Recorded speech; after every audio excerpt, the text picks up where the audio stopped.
She'll have a new family, my ex's sister whispered to my 8-yo. Hair fell out in chunks. Don't tell Mom, she begged. I uncovered a twisted plot. The soft rays of autumn sunshine streamed down upon the elegant residential area in Greenwich. A refreshing breeze drifted between the trees, which were now colored in shades of gold. The front yard had eye-catching autumn leaves that still glistened with the morning's moisture. April, we have to leave, Diana Wilson announced, looking at the expensive watch on her kitchen counter. She smoothed down her Navy Theory pantsuit and checked her pearl earrings as the final part of getting ready. The townhouse which she bought 3 years back had a stylish but uncluttered design. I didn't have any regrets about choosing this house even after the divorce. Coming, a happy voice replied. 8-year-old April in a pink gingham dress quickly swallowed her remaining cereal. Her piano assignments rested nearby, tidily organized from the previous evening. Don't rush, Diana advised, a natural smile forming on her face. A photo frame was on a kitchen shelf showing 3 smiling faces. It showed their family vacation in Martha's Vineyard 2 summers ago, with April centered and Diana with her ex-husband Michael on either side. I hadn't removed that picture, even after everything. I understood April would often look at it and smile. The front gates of Greenwich Academy had the usual lineup of expensive vehicles, Mercedes, BMWs, and Teslas. My Tesla Model Y joined them. The yearly tuition of $50,000 wasn't an insignificant amount, however, looking at April's future, it was a good investment. Have a good day, I told her. So Mom, you're planning on coming to my piano recital with Dad on Sunday, yeah? He told me he got dinner reservations at Le Penguin. April's eyes lit up, practically beaming with excitement. Michael always remembered the little things when it came to April's schoolwork and achievements. Even though they were divorced, his steadfast fatherly affection helped April grow up feeling secure. Naturally. Dad's really excited about it too. I'm positive you'll play beautifully. We embraced before April ran off, practically flying through the school gates. As Diana watched her daughter go off to be with her friends, she exhaled a big breath. Lately, there's been this quiet worry that keeps popping up in my thoughts. When I got to my upscale real estate office on Greenwich Avenue, my phone immediately vibrated. It was a text from Michael. Everything's all planned for Sunday's recital. April's playing third. Tell her not to get stage fright. My sister Catherine will be there as well. Diana sort of frowned when she read the last line. My divorce from my ex-husband, who used to be a pediatrician, happened a couple of autumns ago. We split up on good terms because we had different perspectives on things. We managed to avoid fighting, sorting things out through a mediator. They had set up joint custody, always prioritizing what would be best for April. She sees her dad on the weekends and lives with me during the week. That arrangement had been solid for the past 2 years. But something had been getting to me recently. The fact that Michael's sister, Catherine, had become more and more involved had been causing me some concern.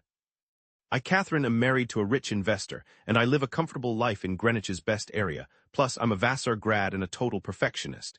Even though I was having problems conceiving, I always gave April a lot of love.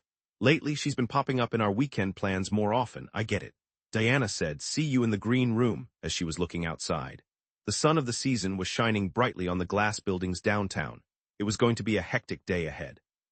There were 3 waterfront properties to see, with a combined worth of $50 million. Later, I had to bring April to her piano lesson. The fall colors in Bruce Park were at their most beautiful right now. The happy people in the photo frame seemed to dance behind my closed eyes. April's smile was still the same since the divorce. This was a comfort to both Diana and Michael. These current uneasy sensations were, therefore, so concerning. Especially after the weekend get-togethers, April looked more and more sad. I really wished it was just unfounded anxiety. I shut my eyes, like I was praying, by the window in my office that overlooked Greenwich's buildings. Bella Hair Studio sat on a peaceful street just off Greenwich Avenue. It was a classy, old Victorian-style building that was white, with gentle sunlight pouring through big windows and crystal chandeliers sparkling. Hello, Mrs. Wilson, Lisa Morrison, who's been a stylist for 2 decades, welcomed us, wearing her professional black outfit. I'd been doing Diana and April's hair for the past 2 years ever since the divorce, and had evolved into more than just their stylist, almost like a mother to them. Today, we're here for April's haircut. Naturally. April, please go ahead and sit down in your usual spot. April seemed to be acting differently than usual. Rather than her normal habit of happily talking with Lisa, looking into the mirror, she was sitting in the chair, appearing oddly stressed. Lisa secured the white cape around her neck. She spoke softly. How's your piano practice coming along? She asked. You have a recital on Sunday, don't you? Yes. April's voice was softer than usual. I'm working hard. "Oh my," Lisa said, lifting April's hair. "Your hair seems quite thin." Lisa's experienced fingers carefully worked to thin the strands. Suddenly, Lisa stopped what she was doing. "Hold on just a second. Mom, this is—" A stunned silence filled the room. Lisa's face changed. "Mrs. Wilson, can you take a look at this?" Deanna rose from her chair and moved behind her daughter. Lisa adjusted the lights, tilting April's head for a better view. Diana gasped involuntarily. There were several round patches of hair loss visible on April's scalp. Each one looked abnormal, with white scalp completely exposed where the hair was missing. "Mom, don't look," April's voice shook. Tears began to well up in her big eyes, and her small body was trembling. "April, how long has this been going on?" Diana's voice was also shaky. While silently blaming herself for missing her daughter's pain, she was striving to stay calm. Lisa, though her voice was soft, conveyed a clear message. "I think it might be alopecia areata. You really should consult with a specialist right away." Lisa reached for her phone and began looking through the contacts. "Dr. Sanders at Greenwich Medical Spa is an expert with this kind of thing. Would you like me to phone them for you?" April suddenly burst into tears. "I don't want to go to Dad's hospital. Please, Mom, don't let Dad know." The desperate plea seemed to cut through the air of the upscale salon. Diana couldn't mask her bewilderment at April's reaction, since she was usually so intelligent and level-headed. "But sweetie, Dad's a doctor. He loves you more than anyone in the world." "No," April shook her head emphatically. "Please don't say anything to Dad." Her eyes, brimming with tears, showed a combination of fear and begging. Something was definitely off. It made me wonder about their weekends at her father's house. What had been going on? Why was April so terrified of being examined by her kind father? Lisa worked hard to stay professional while calming things down. "It's all right, April. This is something that can be dealt with. Lots of kids go through this kind of thing." She continued to talk while skillfully cutting April's hair. "For the time being, we can style it to cover up these areas. I'll add some layers to make it look normal." Diana let out a long breath, then pulled out her phone. As she brought up the Greenwich Medical Spa website, Dr. Jennifer Sanders's welcoming smile on the screen felt like there was a chance things could get better. April remained completely silent through the entire styling process. Today, the salon was unusually quiet, a stark contrast to its normal, chatty atmosphere. Even though the bright autumn sun was still streaming in through the window and I could hear people laughing as they walked by, a deep, secret sadness was growing inside the little girl sitting in the chair, a sadness she couldn't share with anyone. Just before paying for the service, Lisa spoke to Diana in a low voice, suggesting the problem could stem from stress. She emphasized the need to keep a close eye on my daughter and to seek help if it was needed. Lisa hesitated for a second, carefully selecting her words, and suggested the possibility of seeking advice from a child psychologist. When they left, April clutched her mother's hand more tightly than she normally did. In her small, sweaty hand, I could feel an unspoken wave of anxiety and fear. Starting the Tesla, a flood of different things ran through my mind. I thought about my ex-husband, with whom I'd kept a good relationship after the divorce, also my perfectionistic sister-in-law, Catherine. And of course, I thought about my precious daughter, who always had a smile on her face. What could possibly be causing such upset to this family? Driving down Greenwich Avenue, each time I looked at April in the rearview mirror, my heart felt heavier. I was filled with regret for not shielding her, and a fierce resolve to do so from now on, which, like the autumn dusk, was firmly settled in my heart. The opulent, spa-like environment seemed to have a calming effect on me, April. Just a quarter of an hour after we arrived, they led us into Dr. Jennifer Sanders' examination room. The doctor welcomed my mom and me with a friendly smile. A badge on her white coat announced she had graduated from Stanford Medical School. "Hi, April. You're here with your mom today," she said. The doctor first knelt down to meet my gaze. "Can I take a look at your hair?" she asked. I responded with a silent nod. Dr. Sanders positioned her special light and thoroughly inspected my scalp. Now and then, the faint click of a special camera taking pictures of the areas that were affected resonated through the room. "Mrs. Wilson," the doctor started to say, looking at her computer screen after finishing the exam. "April is displaying signs of alopecia areata. In medical language, we call it alopecia areata." The screen showed the images she had taken. Several circular areas where my hair was missing were clear in the high-resolution photos. "Based on the pattern and spread of the hair loss, this is without a doubt stress-related.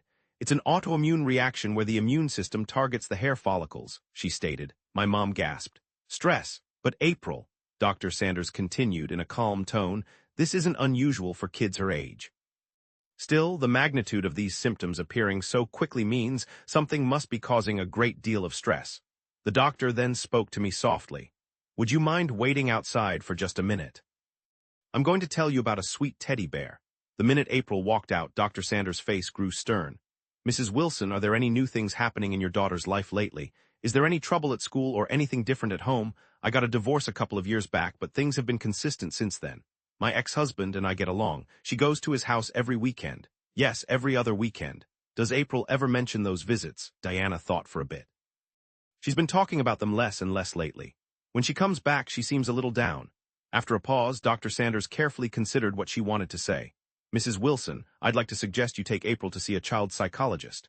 Dr. Rachel Montgomery. She has a doctorate in child psychology from Yale and specializes in helping kids who have experienced difficult things." When they exited the room where they were examined, April was holding a big, white teddy bear tightly. Nurse Sarah was softly touching her hair. "It seems like you've made a wonderful new friend," I said with a smile. Sarah said, "It's a special bear. When you pet it, sad feelings get a little easier to manage." Those words were hard for Diana to hear. The following day, April's first session with Dr. Montgomery commenced at the modern Greenwich Psychological Services. The offices had warm, wooden tones with strategically placed greenery. The walls were decorated with bright, fun pictures drawn by children. "April, you can say anything you want here. Everything you share is confidential." Dr. Montgomery sat down opposite April at a small table. I noticed the child psychologist, who seemed to be in her early 50s, kept a soft smile on her face. All sorts of art therapy supplies were spread out on the desk in front of me. "Do you enjoy drawing?" she asked. I tilted my head upwards a little. "Yes," I replied. "Well then, why don't you pick out your favorite crayon color?" Time went by without much sound. I carefully picked out some colors and started working on the white paper. My uncertain first lines slowly got more confident. "That's a beautiful drawing," she commented. "Is this your family?" "Yes," I said, "Dad and Mom and me." Dr. Montgomery looked closely at the details in my drawing. 3 people. The girl in the middle, which was me, had a somewhat sad face. "Who is this woman?" My hand stopped moving. My face got serious when the doctor pointed at another figure drawn on the side. "Aunt Catherine," I said. When I said her name, my voice shook a bit. "Do you go see Aunt Catherine often?" she asked. "Yes, when I'm with Dad," I replied. "Is it fun?" I went quiet. I was squeezing the crayon really hard without realizing it.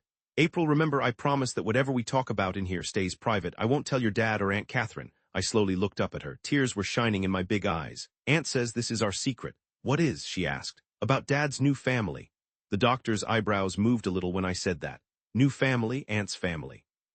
"Aunt says pretty soon Dad will have a new family, and when that happens, maybe there won't be a place for me anymore." My voice trembled slightly. "But I don't want to cause Dad any trouble, so I don't tell anyone anything. I really hope my father finds joy with his new family." Those innocent, pure thoughts of a young girl, barely 8, filled the counseling room with a heavy weight. The counselor, Dr. Montgomery, held April's little hand very softly. Separately, in a session with April's mom, Dr. Montgomery carefully explained the information she'd collected. She told Mrs. Wilson, "April's dealing with serious psychological distress. It seems the primary reason is the mental stress caused by her Aunt Catherine." Diana put her shaking hands up to cover her eyes. I wasn't even aware of it. How could I have been? Dr. Montgomery kept her professional demeanor and said, "There's no reason for you to criticize yourself." Actually, April was trying to manage all this on her own, driven by her profound love for you and her dad. "So then, what should we do?" I asked. "We need to keep up your daughter's treatment first and foremost," the psychologist said, pausing for a brief moment. "We also need to have a talk with your ex-husband." But she emphasized, April's mental well-being has to come first. As we walked out of the clinic, the evening sky was so beautifully colored. April held onto her mother's hand very firmly. In that tiny hand, I felt both hidden worries and a small glimmer of optimism. As I got into the car, gazing at my daughter's face in the rearview mirror, I'd made a decision. The autumn leaves in Bruce Park were glowing in the sunset's light. The calm autumn evening felt like the beginning of some very difficult times. "Mom," a soft voice whispered from inside the car, "I love Dad so much." At those words, tears started filling up my eyes. "I know," I responded. "He is completely devoted to you, more than words can say." The calm, familiar scenery of Greenwich Street surrounded them both. Facing what lay ahead wouldn't be simple. But she thought to bring back that happy smile of her little girl, she would go to any lengths a mother could. With this promise made silently to herself, I gently pushed down on the gas pedal. Michael's practice, located close to Greenwich Hospital, was nearing the end of the day. After the final person had departed, a heavy feeling filled the waiting area. I rested against the front desk and recounted everything to Michael, my former husband. The realizations gained during therapy, April's pain, and the things Catherine had said. Michael's face slowly began to show emotion. His typical serenity evaporated. His professional doctor persona seemed to break down. He slumped into a chair in one of the exam rooms, covering his face with his hands. Why wasn't I paying attention? His voice was choked with regret. I understand exactly how you feel, I whispered, but right now our priority must be keeping April safe. Michael lifted his head and looked directly at me. His eyes were filled with the steadfast resolve of a father. I will speak with my sister right away, though I want to steer clear of a direct conflict, given how it would affect April. I gave a small nod. Dr. Montgomery shared that same thought. April's mental well-being needs to come first. Michael got up and walked over to the window. Outside, the autumn leaves were dancing in the late afternoon wind. Honestly, I've been worrying about my sister, too. He pivoted and gradually started speaking. Lately, she's been discussing adoption a lot. I was aware she was emotionally fragile after the unsuccessful fertility treatments, yet I never believed she'd do it with April. At that moment, the sound of the clinic door opening echoed through the room. "Michael, you're still here." Catherine walked in, with a Hermes Birkin bag slung over her shoulder. She seemed like she had just come back from shopping at high-end stores. The entire feeling in the air immediately shifted to one of tension. "We have to talk." Michael's voice remained calm. "Please sit down." Catherine, picking up on the change in the mood, subtly tightened her face. "I heard about April's hair. It's stress-induced, right?" She attempted to keep a neutral appearance. "Kids are so delicate these days." "Sister," Michael's voice was steady but low and serious. "What did you say to April? What do you mean?" "About the new family." Catherine's face went blank for a split second.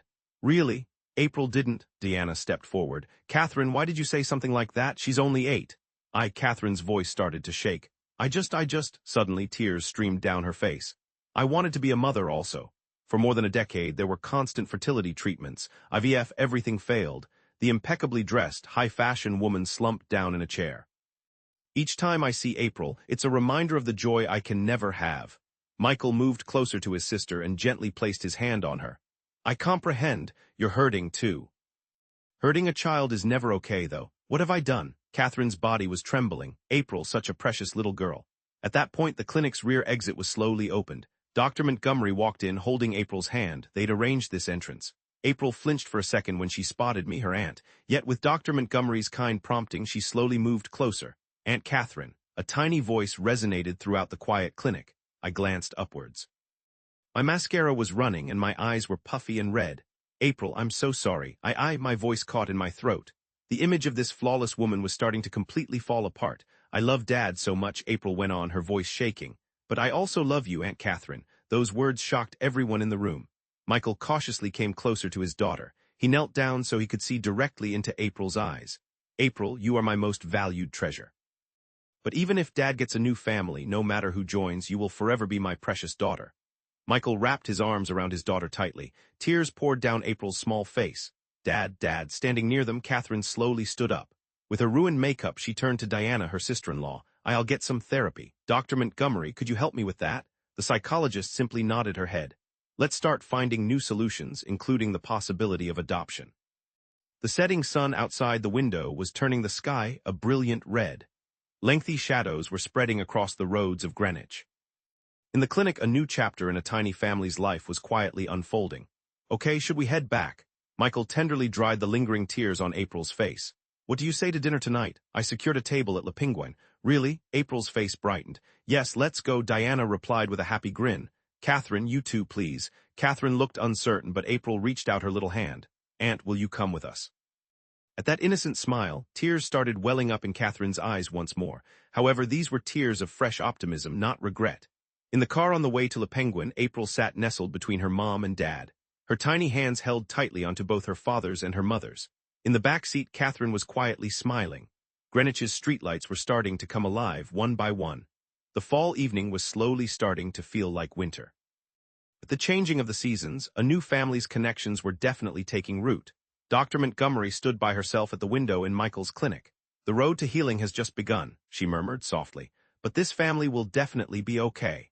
The figures of people walking on the street slowly faded into the dark night. A new night was about to descend on Greenwich. It was December, and Greenwich was blanketed in soft snow. The lights on Greenwich Avenue reflected gently off the white snow. The door of Bella Hair Studio opened with a soft sound. "Look, Mrs. Wilson," Lisa proudly held. I gazed up into the mirror. April's hair looked so amazing now that it's grown back. Seeing April's hair in the mirror, I was amazed by how shiny it was, especially compared to what it looked like just a few months ago. You could barely see the circular bald spots anymore. Really? Diana gently ran my hand through my daughter's hair, overcome with feeling. Hey Mom, April said cheerfully. Can we all decorate the Christmas tree together this year? Yes, absolutely, I replied.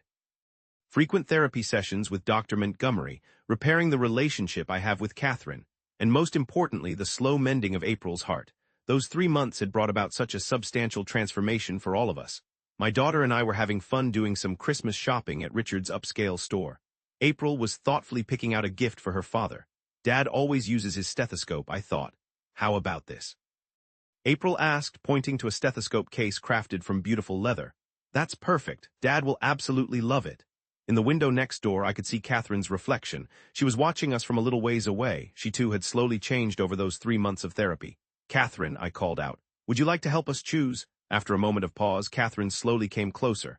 April, may Aunt help too? She asked. Yes, I said. Tears were faintly visible in Catherine's eyes. She had recently started the process of adopting a child. It was like she was moving towards a new life. Then, the 3 of us went to Whole Foods Market to find the ingredients for our Christmas dinner. I've got turkey, cranberry sauce, and all the fixings for April's favorite sugar cookies. I was thinking we could give Aunt Catherine's recipe a try this year. She's a fantastic cook, April told me. Catherine stopped in her tracks when she heard April's simple expression of complete confidence. Snow was softly falling in Bruce Park. I spotted Dr. Montgomery sitting on a park bench, looking over her newest counseling notes. April is getting better and better, she told Michael and Diana. Especially their method of dealing with the issue as a family has really worked out. Michael, with deep emotion, said it was all because of her. No, I smiled softly. This is all thanks to the strength of your affection. It was Christmas Eve night. Michael's living room had a huge Christmas tree that almost scraped the ceiling. The fire in the fireplace cast a warm glow throughout the room. Dad, could you put this ornament way up high?